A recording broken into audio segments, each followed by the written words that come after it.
Está mejor el reloj del frente, que está, para no estar volteando acá.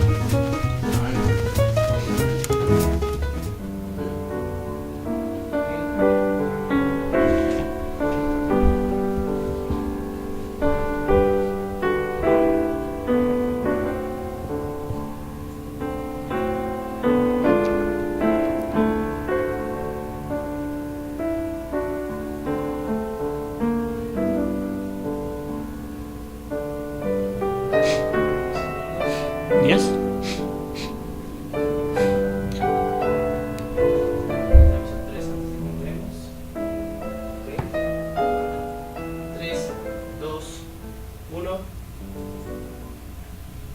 Buenas noches, bienvenidos a la segunda sección de este programa, en esta sección llamada Una mirada a los libros. Como habíamos comentado en el programa pasado, en esta sección trataremos de analizar, platicar un libro brevemente para interesarlos en él. En esta ocasión vamos a platicar de la gran novela española del siglo XIX y por extensión del siglo XX, llamada La Regenta, de Leopoldo Alas. Antes de entrar, vamos a dar un brevísimo contexto de la época que vivió Leopoldo Alas, porque nos dicen que nació en 1852. Muchas veces nos quedamos pensando en ese año, pero no sabemos bien qué había alrededor, qué estaba pasando en el mundo, etc. Entonces, 1852 nace Leopoldo Alas, muere muy joven en 1901, y en ese lapso de tiempo, más o menos lo que pasa, lo que domina en el mundo es, por ejemplo, llega la filosofía de Federico Nietzsche, y con un enunciado de entrada que yo creo que había dejado frío a la gente de aquella época. Dice: Dios ha muerto. También Charles Darwin saca sus teorías de la biología, sus teorías evolucionistas, donde dice que procedemos del chango, del chimpancé. Posteriormente también Carlos Marx, el rijoso Carlos Marx, nos dice que la sociedad se ha visto explotada por un pequeño círculo de personas, los capitalistas, y que han hecho y oprimido, han hecho muchos pobres y han oprimido muchísimo a la mayoría de la gente. En este contexto, me imagino que era un hervidero de ideas en aquella época en Europa y en algunas partes del mundo. Esto es en la parte intelectual, la parte científica, digamos. Vámonos rápidamente a la parte artística que dominaba en aquella época. Curiosamente, nace Antonio Gaudí el mismo año que Leopoldo Alas, y casi el mismo año que Leopoldo Alas empieza a formular su novela, Gaudí empieza a construir la Sagrada Familia. Por otra parte, Van Gogh publica sus primeros cuadros de los girasoles, ese cuadro que todos conocemos, que no es un cuadro, es una serie de cuadros, y en 1888 Van Gogh publica o pinta sus 6 primeros cuadros de los girasoles. Y por último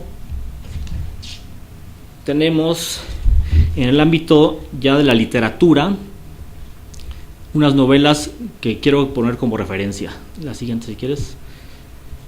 Leopoldo Alas escribe en 1884 su novela, y por esa época también se publican la novela de Gustave Flaubert, Madame Bovary, una novela Ana Karenina de León Tolstoy, y Los Miserables también se publica por esa época, y El crimen del padre Amaro. Quiero sacar a colación rápidamente Madame Bovary y Ana Karenina. ¿Por qué fíjense que se escriben en la misma época y por qué las queremos poner como referencia? Tal vez Ana Karenina, Madame Bovary y La Regenta sean las 3 heroínas más importantes de la literatura contemporánea, y ya veremos por qué.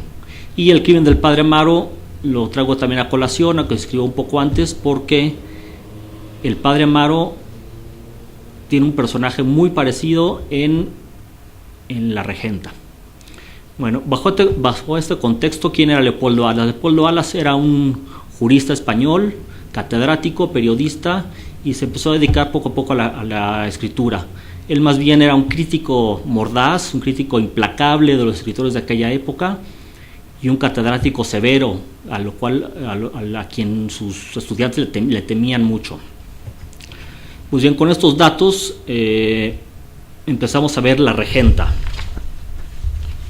Rápidamente nos damos. La vez pasada les comentaba el incipit de la regenta, que era: la heroica ciudad dormía la siesta. Así empieza, y es un comienzo muy famoso. De aquí con esta sola frase podemos comentar toda la novela. ¿Cuál era la heroica ciudad?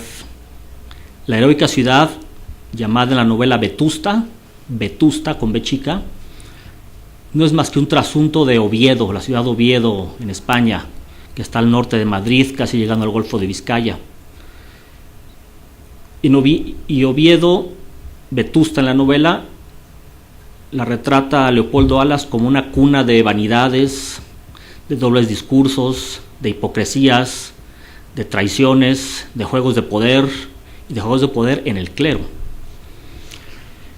Retrata básicamente a la burguesía española de aquella época, con unas rígidas normas sociales e impregnada de una religiosidad profunda, una religiosidad que permeaba todas las esferas de la sociedad y a toda la gente. Toda la gente se sentía observada por la iglesia en esa época. Pues ese es el gran marco de referencia. Las líneas argumentales básicas de la novela, pues es un triángulo cuadrado, un triángulo amoroso cuadrado, aunque parezca broma, pero así era.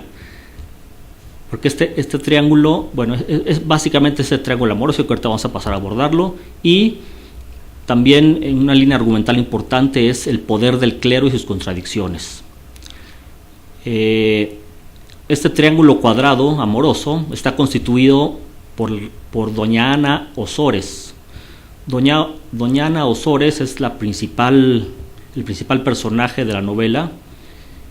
Es una señora, una muchacha virtuosa, bellísima, codiciada por todo el pueblo de Vetusta, pero que de niña sufrió algunos traumitas, algunos problemillas de soledad, de tristeza, que la hacen tener una personalidad un tanto discordante, un tanto como al garete. Se siente ya en el mundo, no se siente a gusto en el mundo, se siente como no le gusta pertenecer a esa sociedad, no le encuentra mucho sentido al mundo en que vive.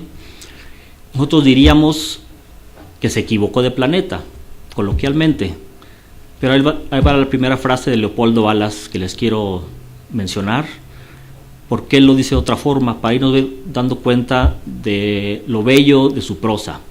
Él dice que doña Ana Osores se sentía vivir más bien, en un páramo inhabitable para las almas enamoradas de lo infinito. Es la forma de decir de Leopoldo Alas que vivía en otro planeta. Un páramo inhabitable para las almas enamoradas de lo infinito. Bien, este es el primer personaje, doña Ana Osores. El segundo personaje de este cuadrado, de este triángulo cuadrado, es don Víctor Quintanar, con quien decide desposarse Ana Osores. Ana no quiere una persona, más bien Ana quiere una persona tranquila, una persona madura, una persona que no le dé muchos problemas de inestabilidad, y decide casarse con un hombre mucho más maduro que él. El siguiente personaje es don Álvaro Mesía, el irredento pecador, el conquistador de mujeres, implacable, amoral, cínico, y quien acosa a doña Ana durante toda la vida. Y el tercer o cuarto personaje en este triángulo cuadrado es nada menos y nada más que don Fermín de Paz, el magistral, el vicario general de Vetusta, que siente una gran pasión por doña Ana. Y sufre mucho porque él tomó los hábitos, tiene voto de castidad, y lucha mucho con este sentimiento tan profundo por doña Ana. Es un hombre pues que termina enfermo porque además su madre lo domina. Y para darnos una idea de lo que ya este estado de psicosis del magistral pensaba acerca del amor, dice lo siguiente: el magistral no creía en una pasión especial, en un sentimiento puro y noble que se pudiera llamar amor. Esto era cosa de novelistas y poetas, y la hipocresía del pecado había recurrido a esa palabra santificante para disfrazar muchas de las 1000 formas de la lujuria. Bueno, creo que el tiempo se está acabando, no voy ni a la mitad del análisis de la obra, entonces yo creo que o lo dejamos para el próximo programa o en la siguiente sección terminamos esta parte. Bueno, continuamos, vamos a una pausita y regresamos con José Luis.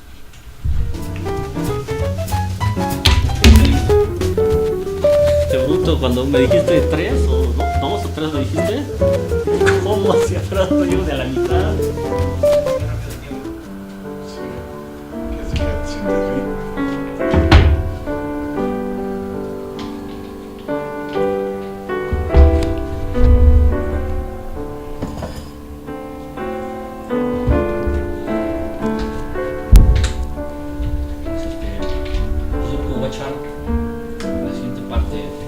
Sí, dejas Es